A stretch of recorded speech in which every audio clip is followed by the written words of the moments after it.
Hello, I'm Martin Lewis, Senior Lecturer Emeritus in the Department of History at Stanford University, and this is part 2 of a lecture on the history and geography of tobacco.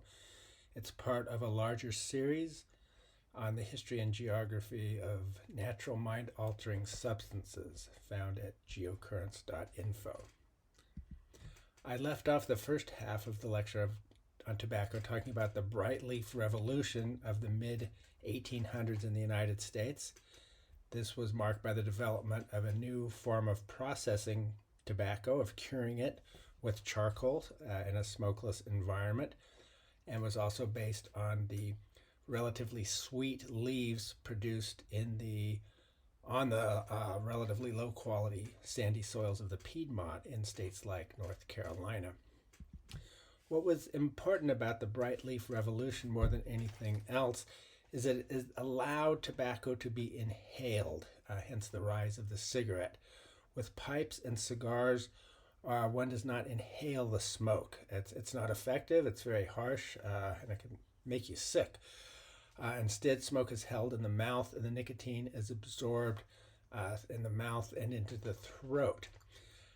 What charcoal curing of bright leaf does is make the tobacco acidic, and the acidity hinders nicotine absorption in the mouth but assists it in the lungs. So you really have to inhale cigarettes for them to work, whereas that does not work with a cigar or with pipes. What this means is much faster absorption of nicotine, so you get a nicotine hit almost right away. This graph compares cigarettes with some other forms of tobacco consumption, including snuff or dipping tobacco, and you could see how much more quickly the nicotine enters the bloodstream and has its effect on the psychology of the person, if you will, on the mental processes. It makes it much more appealing in many ways, more addictive, and more problematic in many ways, especially when it comes to lung cancer. So the bright leaf revolution was developed in the Piedmont of North Carolina, and in the same region it was industrialized, if you will. And the key family here is the Duke family of Durham, North Carolina. They did not invent the automated cigarette rolling machines, but they were among the first to acquire a license for its use. So before the bright leaf revolution, cigarettes were simply not available. Cigars were and pipes were the major way to smoke. Cigarettes at first were rolled by hand individually, but what the Dukes did was industrialize the production of cigarettes through these automated cigarette machines. This started in 1885, but already by 1890, the Duke's American Tobacco Company controlled 40% of the American cigarette market, and by 1900, 90%, effectively a monopoly. If you go to Durham, North Carolina, you can see the fallout of this really even in an architectural sense. Brightleaf Square is now upscale shops and restaurants, but originally these were buildings for the curing of tobacco. I taught at Duke for a number of years in the 1990s. When I first moved there, these were active, or at least some parts were, and there was a real tobacco smell in downtown Durham. A very sweet smell, bright leaf, like I mentioned before, is a sweet tobacco leaf, but that is a thing of the past. And Duke University itself was founded on tobacco money from the Duke family. We see an article here on big tobacco cigarettes at the foundation of Duke University. I've heard stories of people who attended Duke in the 1960s as students, and they said when they entered the dorm there'd be a pack of cigarettes on the pillow for them. That, of course, has changed, and in 2020, Duke modified its policy to prohibit all tobacco products on campus. So quite a change for Duke and for Durham. You can also see in the photo the collegiate Gothic architecture of at least one of main campus of Duke University. Cigarettes therefore were spreading very rapidly in the late 1800s, early 1900s. And there was a reaction against this. There was a turn-of-the-century anti-cigarette campaign. Some very well-known people were important in this movement. Henry Ford, 1914, wrote a pamphlet called The Case Against the Little White Slaver, that slaver being the cigarette. And Thomas Edison famously said, "I will employ no person who smokes cigarettes." You can see in the illustrations here a primitive Methodist Church anti-cigarette league, which was not just anti-cigarette, but was asking young people to pledge to avoid using any form of tobacco until they came of age. And we have also a quote from Henry Ford saying, "The youth whose brain is fogged by cigarettes is hopelessly handicapped. His services are acceptable only as a last resort." Thomas Edison is a very interesting case here because he hated cigarettes, but he liked cigars a little bit too much. Well, maybe one of the things that led him to his anti-cigarette campaign. There's a quotation from him here: "Smoking too much makes me nervous, must lasso my natural tendency to acquire such habits. Holding heavy cigars constantly in my mouth has deformed my upper lip. It has a sort of a Havana curl." So he was a bit bitter about some of the things he did as a younger man. So we had these anti-cigarette campaigns, but they were not effective really at all. So you could see even in 1900, cigarettes were still not very widely consumed. It's after 1910 that it takes off, and really about after, about 1915, and U.S. enters World War I in 1917, and it's just sort of an explosive growth at that time. Drops off a little bit in the Great Depression, but picks up again. Lung cancer rates were to surge several decades later. It takes a long time of smoking cigarettes to bring about lung cancer, but the correlation and causation are pretty well established. But you could see the lung cancer death rate in the United States rising very rapidly, first for men, then for women. And it's very closely related to the rise of cigarette smoking. Because remember, with cigars or pipes, smoke is not being inhaled into the lungs. There is an increase in mouth and esophageal cancer with cigars and pipes, although not nearly to the extent that you get as what you get with lung cancer and cigarettes. So the connection here is very close. As mentioned before, the Dukes had a tobacco monopoly. That came to an end in 1911. Much earlier, in 1890, the United States Congress had passed the Sherman antitrust law against monopolies. It wasn't always enforced. But in 1911, the U.S. government took Duke Tobacco to court. The Supreme Court sided with the U.S. against the American Tobacco Company, and the monopoly was broken up. So you get instead of just one monopolistic company, you have four. Still have the American Tobacco Company. Then you have R.J. Reynolds, Liggett and Myers, and Lorillard. Some writers said this was a movement from monopoly to a oligopoly.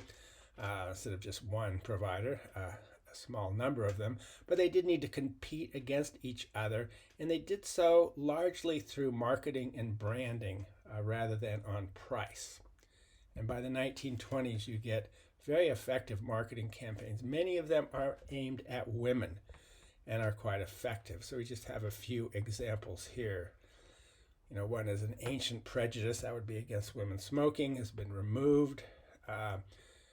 Perhaps most distressingly, we have from Nicotine cigarettes an advertisement complaining this is the smooth taste that expectant mothers crave. And there's strong evidence that women who smoke during pregnancy have babies of low weight and not quite as healthy as others. Smoking and the sort of incipient feminism were closely connected. And you could see it in a variety of different ways. One was at the 1929 New York Easter Parade. The text on the right is actually from the front page of the New York Times. on the left-hand side, rather lurid in a way. Easter Sunday finds the past in shadow at modern parade. And then I highlighted there groups of girls puff at cigarettes as a gesture of freedom. And some women at the time regarded cigarettes as torches of freedom. There was tremendous stigmatism against women smoking cigars or pipes, and very few did, but cigarettes were a different matter. Or as you can see in the caption of the illustration on the left, and this was actually a photo from that very Easter Sunday parade in 1929, Miss Hunt issued the following communique from the smoke-clouded battlefield. Quote, "I hope we have started something that these torches of freedom with no particular brand favored will smash the discriminatory taboo on cigarettes for women, and that our sex will go on breaking down all discriminations." So it was really seen as sort of a feminist movement at the time by many. And Hollywood did a lot to glamorize smoking, particularly for women. So I just have some photos here of Gloria Swanson, Rita Hayworth, Audrey Hepburn, different periods of time, all of whom were very important Hollywood stars, and smoking figured prominently in a lot of their films. Smoking among women surges. The best illustration I could find for this was from Norway, but you could just see whereas male smoking rates started to decline in the 1950s, for women they continue going up, and eventually they reach the same state, although both are on the decline. In the U.S., for both men and women, smoking surges in World War II. Again, there's this connection between war and smoking. We saw it in the first lecture with the 30 Years' War in Central Europe, 1618 to 1648, where smoking really took off, or I should say tobacco really took off in Central Europe. And smoking is actually encouraged by the U.S. military in World War II. Smithsonian article here, aboard World War II airplanes, it was strictly smoking allowed. And as you can see, cigarettes came standard in ration boxes along with candy and gum. Soldiers and sailors wanted cigarettes. Is very important. As I said before, there's a lot of boredom and terror in war, and tobacco, many people thought, was helpful in both regards. It was quite different in the enemy camp, Nazi Germany. Actually, the Nazi Party had taken a very anti-smoking stance. There's an article from the Atlantic here on their forgotten anti-smoking campaign. Third Reich viewed tobacco as a threat to the health of the chosen people, and a couple of posters from that era. If you want more information, my colleague in the Stanford History Department, Robert Proctor, has written an entire book on the Nazi war on cancer. And Proctor is an expert in the history of tobacco and problems with tobacco as well. Things really started to change in the mid-1960s, and there's a landmark report by the Surgeon General's Advisory Committee, Smoking and Health, which brought to public attention a lot of concerns that had been mounting for some time, and really put it in a form that was easily digestible and understandable. By this time, there was a lot of evidence that cigarette smokers had a much higher rate of mortality, primary cause of bronchitis, emphysema, heart disease, and associated with a 10 to 20-fold increase in the occurrence of lung cancer, as well as a correlation between pregnant women who smoke and underweight newborns. And this time, the anti-tobacco campaign had a lot of success. So this graph showing for the United States adult per capita cigarette consumption from 1900 to 2012, and you could see smoking cigarette consumption reaching a peak right about at the time when that Surgeon General's report came out. declining, coming up a bit, but then undergoing a steady decline all the way up to the end. And that decline has continued. So let's look a little bit about the current state of smoking. I'll do this both for the United States and for the world at large. So this is a map from 2020, so quite recently. We're looking at tobacco smokers. That's going to include cigarettes and pipes and cigars as well, but not chewing tobacco or snuff or those other forms. And you can see there's quite a difference from state to state. With the lowest rate in Utah of about 8%. Utah has about 50% membership in the Church of Jesus Christ of Latter-day Saints, or Mormons, who are very much opposed to tobacco and all other forms of psychoactive substances for that matter. And a high point in states like West Virginia, Kentucky, Arkansas is very high there. In general, you could see tobacco consumption tends to be lower in more affluent states of the Northeast and the Pacific Coast, higher in the South Central and part of the country, and in the Midwest, sort of Rust Belt states like Ohio and Michigan as well. There are interesting demographic characteristics of tobacco users in the United States. You can see this in this chart here. Education level and tobacco consumption correlate very closely, with much higher levels of use among those who have relatively low levels of education. When you get to people with graduate degrees, master's, doctoral, or professional degrees, it's only 3%. Where it's about 30% with people with a GED. This is relatively new. At one time, smoking was very common in academia, but with the health information coming out, there was a big change. And you can also see low income 18%, middle income 12%, high income 6.7%. Oddly, somewhat higher rate among lesbians, gays, and bisexuals than heterosexual or straight people. And it's not huge, but it's definitely there, at least according to this information. The New York Times, about a decade ago, did some very detailed mapping of smoking at the county level. So you could see here in blue-green color, you have low rates, below 15%, and in reddish orange, much higher rates, over 30%. And this is very similar to the state level map, but you can tease out more information here. We have low rates, especially in affluent suburban counties. You'd have to zoom in to this map to see some of these patterns. I'll actually do that for the Northwest in a little while.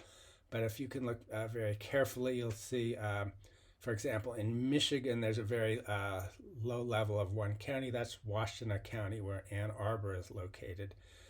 And you can definitely see the relatively affluent counties from, actually interesting, from Richmond, Virginia, through Washington, Baltimore, Philadelphia, New York, up into Connecticut. And then in Appalachia, much higher rates.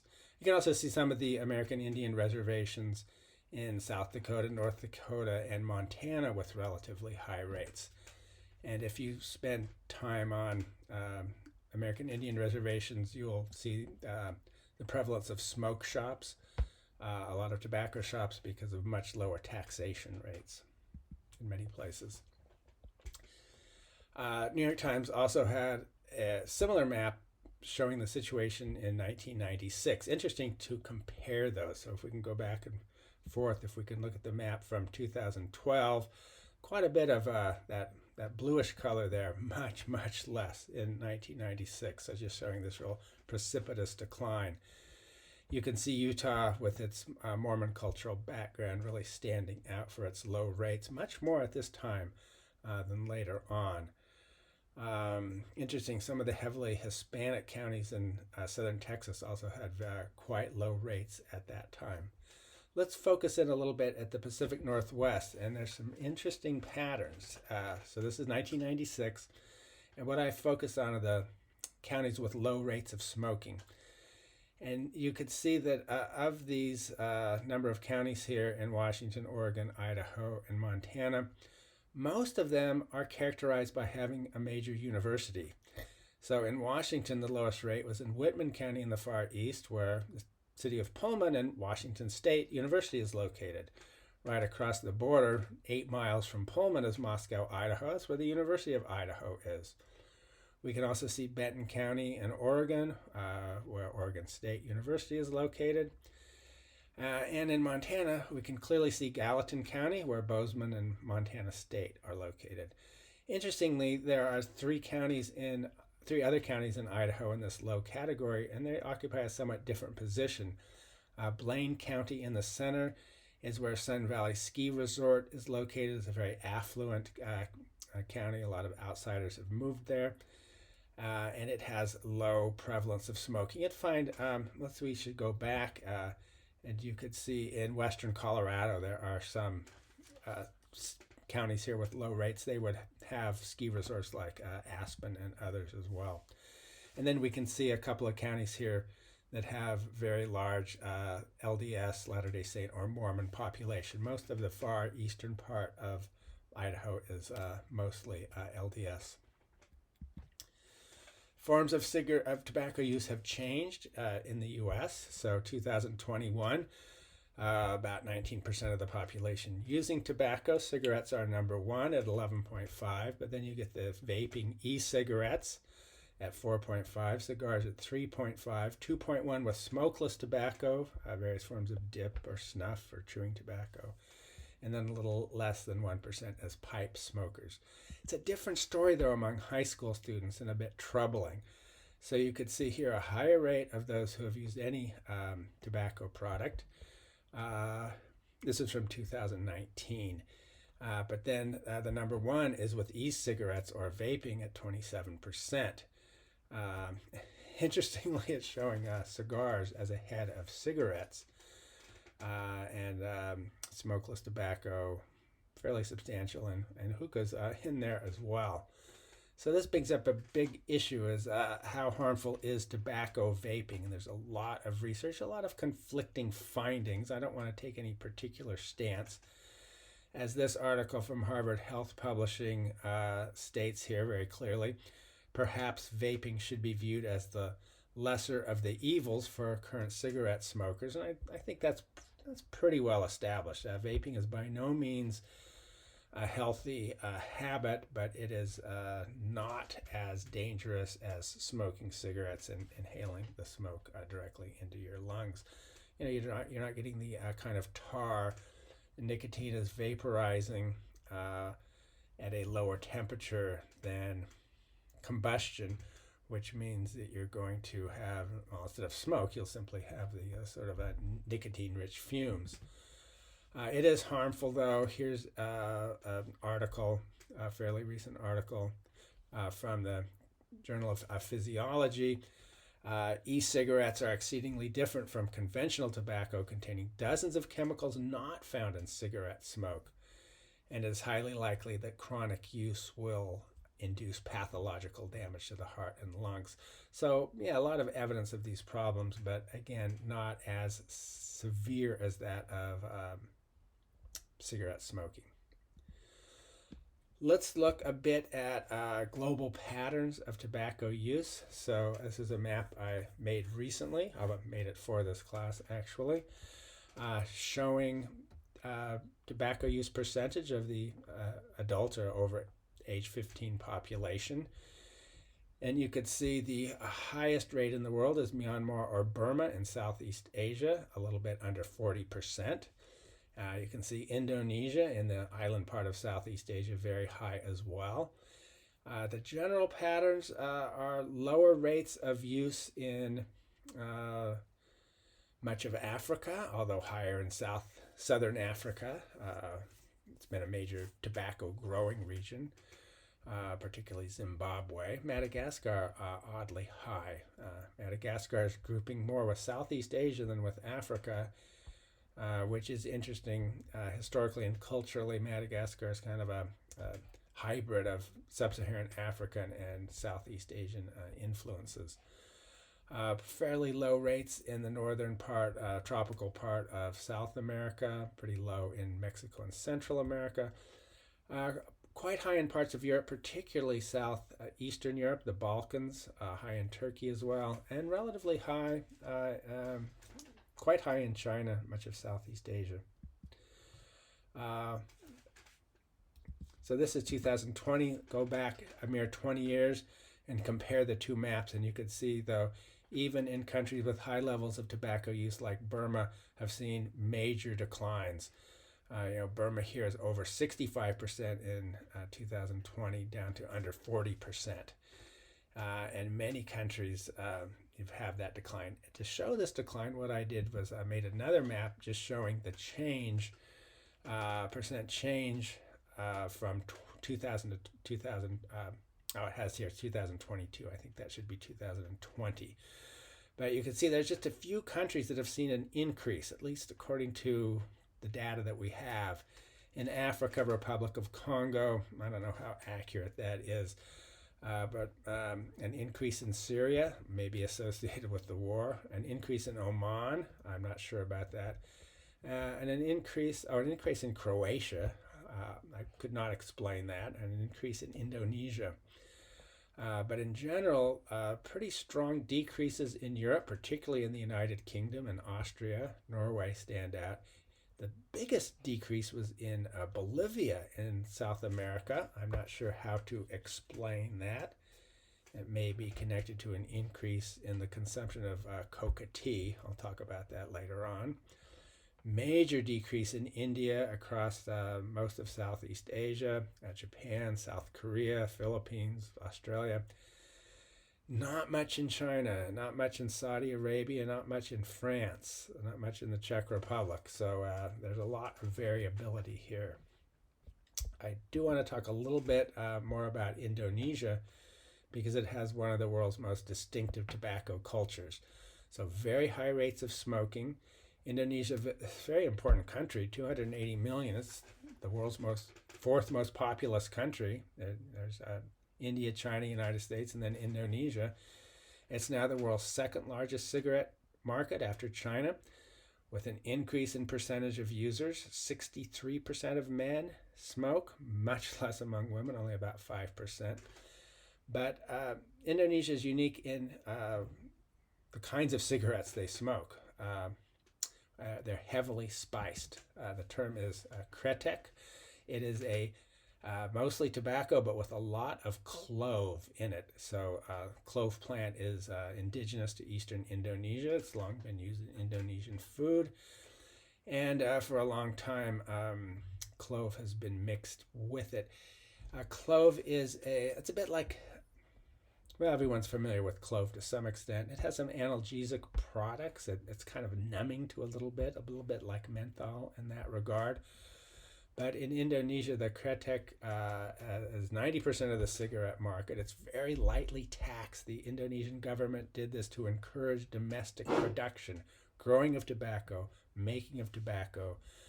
And it's even a statement of nationalism, because this is seen as a uniquely Indonesian product. There's an interesting book, Kretek Capitalism, about clove cigarettes in Indonesia. A few interesting books on it. Kretek cigarettes are actually banned in the United States. They were banned, I'm not sure exactly when. When I was younger, they were fairly common. You could really smell them when people are smoking them. There were plenty of people I knew who smoked them, but they were banned. The idea was that it would lure children in. They're very sweet, spicy, tasting, easier to smoke in many ways. Now, interestingly, menthol cigarettes are somewhat similar, and there have been certain pushes to ban menthol cigarettes. They're much more popular in the black community than in the white community, and I think the black community has been quite opposed to any sort of ban on them.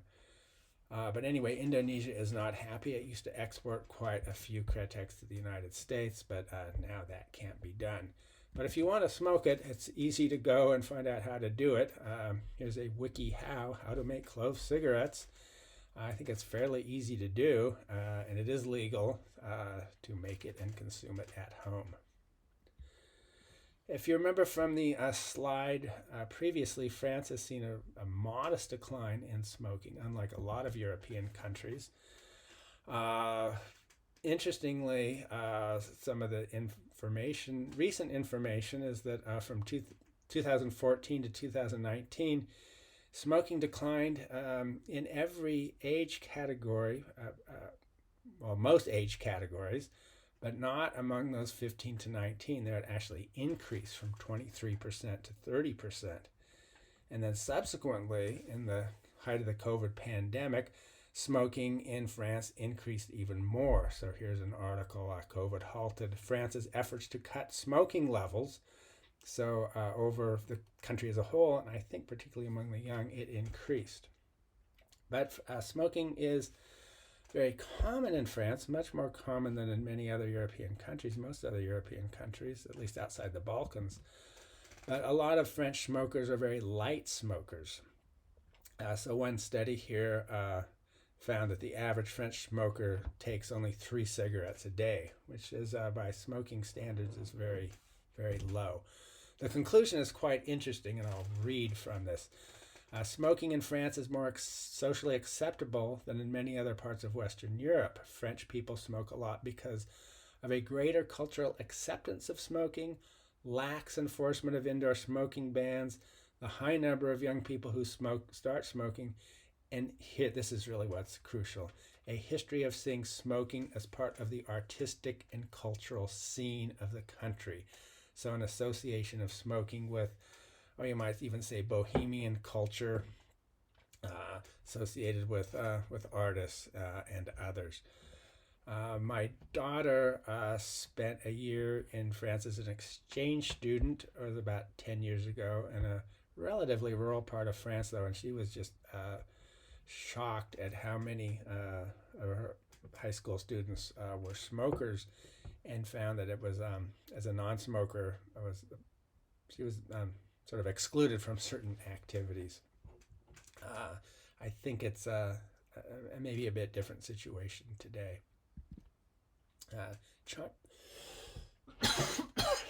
Excuse me. China, as we saw on the map, is also seen just a very relatively low levels of decline and high levels of cigarette consumption. So there certainly are many tobacco smokers. A map shows much less consumption. Well, it's interesting. There's a few areas we can explain. Tibet in the southwest, Xinjiang in the northwest. Xinjiang is a mostly Muslim, at least the indigenous population, the Uyghur population is mostly Muslim.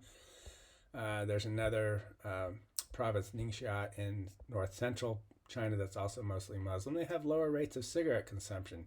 Now, it's interesting because certainly plenty of Muslim countries like Turkey have relatively high rates.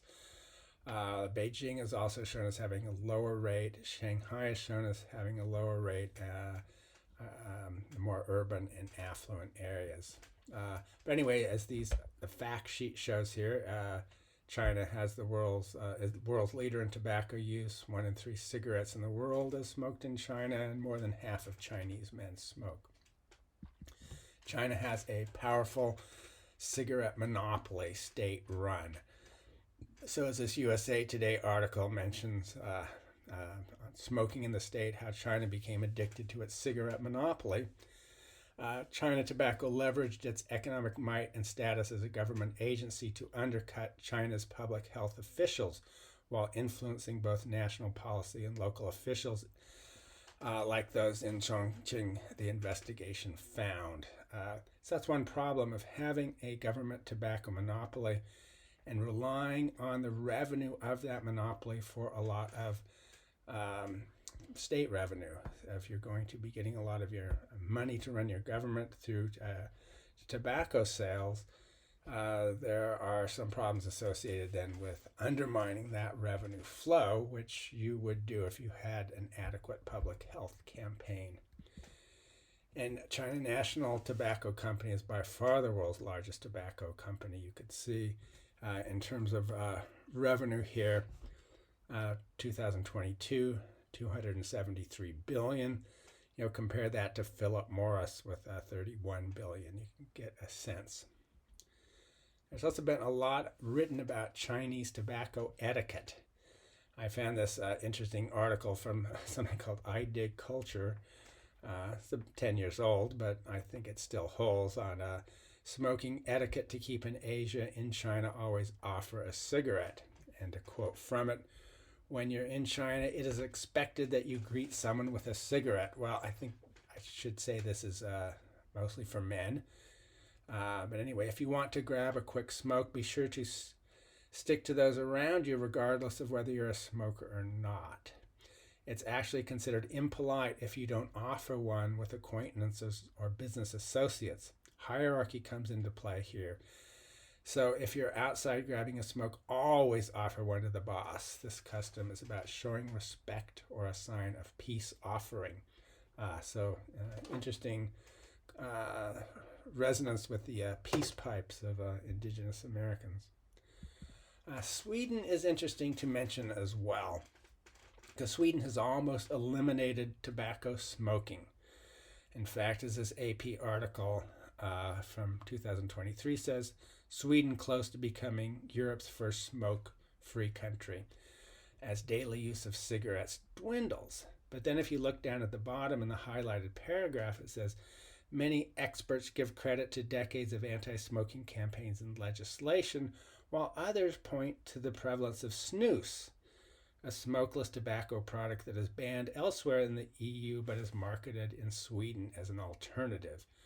So snus is, that's what is sometimes called dipping tobacco in the United States. It is a ground tobacco. Traditionally, you just put a pinch between your lip and your gums. Today, they're often in these little packages. This is widely used in the United States as well. You also find it in other Scandinavian countries. It's not unique to Sweden by any means, but it is very widespread. I had actually an interesting experience with this when I was a college student. I spent a summer working for the U.S. Geological Survey in a very remote part of Alaska in a camp. We had a helicopter and a float plane. We were way outside the road network. But we had a Swedish float plane pilot, and he was a snus user and habitually. And so he would put the snus in, and he never spat out. In the U.S., people who dip snuff or dipping tobacco will generally spit, just like people with chewing tobacco. And I had been exposed to this in the rural high school I attended in Calaveras County in Eastern California. Plenty of students were snuff dippers. That's what they referred to it at the time. But they always spat out. But no, you just swallowed. And it would lead to very high rates of nicotine consumption. Anyway, how harmful is snus? There's a lot of sort of push in Europe to ban it, but here was a study from 2016, a scientific study. They found that users of products like Swedish snus have at least a 90 to 95% less tobacco-related mortality than cigarette smokers, and their reduction of life expectancy is consequently small. Now, it doesn't mean they don't have a reduction of life expectancy. Snus is associated with oral cancer, but that's much less prevalent than lung cancer, and so, it can be considered dangerous, but not nearly as dangerous as cigarette smoking. And you can see here it is now banned in most of Europe. Not in Sweden or not in Norway, but it is in Denmark and Finland, other Nordic countries. There's a lot of question about whether other forms of tobacco are going to be banned. So here's an article from January of 2024. Europe's war against tobacco. It has a new target, nicotine. In other words, try to get rid of all forms of nicotine. You can read that later if you will. I'm not going to quote from it. But the United Kingdom seems to be moving in this direction. So this is of April 2024. UK smoking ban for younger generation passes first parliamentary hurdle, wanting to prevent children born since 2009 from ever being able to legally buy tobacco. So Europe seems to be moving towards prohibition. That may be effective. On the other hand, if tobacco is prohibited entirely, you'll see an increase in smuggling. There is already a lot of smuggling. The idea here, though, is if the young can be prevented from becoming addicted, then you can eventually eliminate the problem altogether, which may or may not happen. There are civil libertarians, though, who are concerned that this sort of ban is an affront on freedom. Health advocates say, though, it's warranted. So that is a debate I'm not going to weigh in on. Finally, just to conclude the lecture here on tobacco, I want to compare it briefly with tea and coffee. At the end of the tea lecture, I compared tea with coffee, so I thought I'd compare both with tobacco.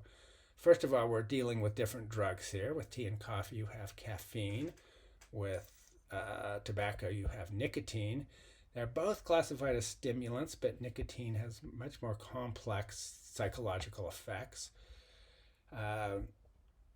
If you listen to the first lecture on nicotine, on tobacco, I should say, you would have heard me talking about the biphasic effects of tobacco. At least that was true for indigenous peoples of North and South America, where very high levels of nicotine consumption, perhaps associated with other alkaloids like harmaline, made tobacco a powerfully psychoactive substance. At least it has the potential for being that, even to the extent of being on the edge of being a hallucinogen. And you're not going to get anything like that with caffeine. Like I say, more complicated and more problematic.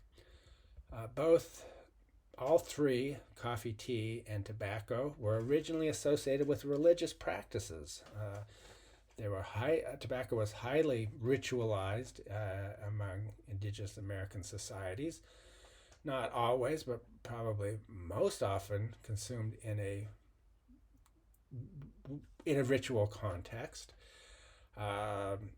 Coffee spread first spread outside of Ethiopia among Sufi mystics, helping them stay awake at night as they prayed and danced and chanted. And tea spread in China among Buddhist monks who were also doing very similar things. But as they globalized, they did so, they escaped the ritual and religious environment and became entirely secular, or almost, I'd say entirely. All first spread into Europe as medicinal products. Well, tobacco first came with sailors, so that wasn't so. But tobacco was first popularized after Nicolas Menard's work propounding tobacco as a panacea and cure-all. And that's really what got it into the market. All three globalized at roughly the same time in the early modern period. I would say tobacco more extensively, covering more of the world and spread in a more sort of explosive manner, if you will. Tobacco had the disadvantage of its method of consumption, smoking being the most common, and then in the early period, snorting a snuff being the second most common. That's a bigger barrier than simply drinking, as you would with coffee and tea. So that's not a big jump, whereas smoking something entirely new, many viewed as infernal, or sniffing something up your nose that makes you sneeze and snot run out your nose. I mean, that is a big hurdle for many. But on the other hand, tobacco is much more addictive and has more of a mental rush. I don't know if that's the right word, but it has a sort of stronger effects. And so despite these impediments, tobacco globalized very extensively and really quite rapidly, despite many efforts to outlaw it, including a number of countries imposing the death penalty, but that couldn't stop it. So I think that is a testament to the oddly compelling nature of tobacco, as Los Casas put it many hundreds of years ago. And then just to touch on some of the differences, coffee and tea have neutral or maybe even positive health effects, whereas tobacco, especially cigarettes, has profoundly negative effects. And as I just mentioned, nicotine is much more addictive than coffee. The next lecture in this series will be on coca and cocaine, where we have, certainly with cocaine, all the problems mentioned with nicotine, well, except lung cancer, but the others are going to be much stronger with cocaine. Cocaine is interesting, though, in that the coca leaf, which has cocaine in it, is generally relatively mild when chewed or consumed as a tea, whereas when you extract the cocaine out of it, then it becomes quite a addictive and often devastating product. Nobody is pulling pure nicotine out of tobacco and snorting it for some great rush. Although, of course, we do have nicotine patches. That's something I chose not to talk about. So that is it on tobacco. And if you want to continue, I'll move on to coca and cocaine, then betel, then cot, and then I'll be done with the stimulants, and I'll move on to opium, cannabis, and ultimately psychedelic and hallucinogenic drugs. Thank you.